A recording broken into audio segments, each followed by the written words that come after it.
ফাহাদ কই? তোর বাড়িতে নাই? আচ্ছা তাহলে আমি যাই, কিছু বলার ছিল ফাহাদের। আচ্ছা আমি যাই। ওই শুন, জি। ফাহাদ তোর কি হয়? ফাহাদ তো আমার বন্ধু হয়।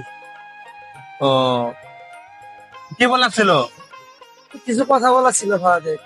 সমস্যা নেই, বন্ধু ভাবে বল। আমারই বল। বন্ধু ভেবে বলবো? বল ফোন। হে কুত্তার বাচ্চা, তুই বলে আমার গার্লফ্রেন্ডে বিরক্ত করস? মায়া দেখলে কি ভালোবাসা উতলায় পরে? আর যদি কোনো সময় দেখছি যে তুই আমার গার্লফ্রেন্ডে বিরক্ত করছস, তাহলে চর মেরে তোর হাগু বের করে ফেল। এটাই বলেছিল কাকু। my god.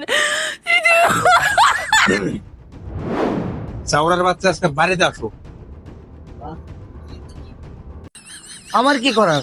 আমাকে বলছিল বন্ধু হয়ে বলে দিলাম, এটা আমার কি দোষ?